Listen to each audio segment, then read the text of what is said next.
بسم الله الرحمن الرحيم. النهارده هنعمل صينيه رقاق.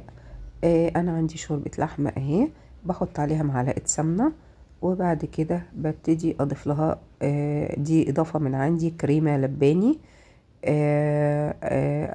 وبحط شويه ملح وفلفل. وانا هنا جبت طاسه فيها سمنه، وبدهن الصينيه بتاعتي سمنه، وبرشها رشه بقسماط. بشوف مقاس الرقاق، وببتدي اجيب الشوربه، بحط فيها مكعب ماجي. الشوربه سخنه طبعا مغليه، وبقلب عشان المكعب يدوب.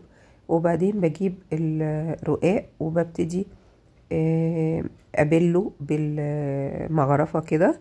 بخلي الطبقه اللي تحت ما ببلهاش اول واحده بس، عشان ما تلزقش، وفي نفس الوقت تتحمص بالسمنه. بكرر الموضوع ده، وبحط بين كل رقه والتانية معلقه سمنه كده بوزعها.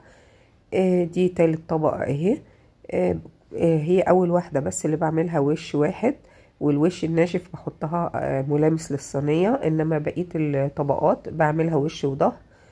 طبعا الشوربه لازم تبقى مغليه وسخنه عشان الرقاق يطرى معايا. انا حطيت 4 رقات، وببتدي احط العصاج بتاعي زي ما انتوا شايفين. وبعدين ببتدي اجيب بقية الرقات، زي ما حطيت 4 تحت بحط 4 فوق. اللي يحب يعمله ارفع ممكن يحط 3 تحت و3 فوق، مفيش مشكلة. لو واحدة اتكسرت برضو مفيش مشكلة، لان كله اما بيستوي كله بيلحم في بعضه، اما ما بيبانش الحاجات اللي في النص، الحشو اللي في النص. ببتدي اكرر واحط السمنة، اوزعها. دي تالت طبقة اهي. انا بختار واحدة اللي بتبقى في الاخر، بختارها تكون ورقة سليمة وشكلها كويس، عشان هي دي اللي هتديني شكل الصينية. اهو وزعت السمنة، دي اخر واحدة اهي.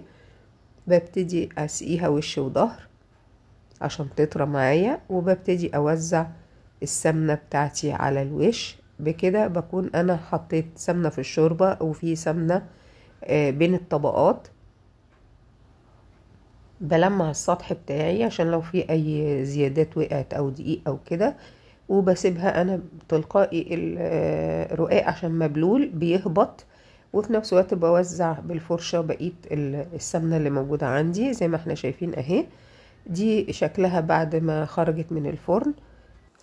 أكلة لذيذة وحلوة، وبتنفع بتسعف في العزومات حتى في الأيام العادية. يا رب تكون الطريقة عجبتكم. يا ريت اللي أول مرة يشوف القناة بتاعتي يعمل سبسكرايب ويفعل الجرس عشان يوصله كل جديد. ويا ريت لو عجبكم الفيديو تعملوا لي لايك عشان تحفزوني وتشجعوني إني أستمر. وأشوفكم على خير في فيديو جديد، والسلام عليكم ورحمة الله وبركاته.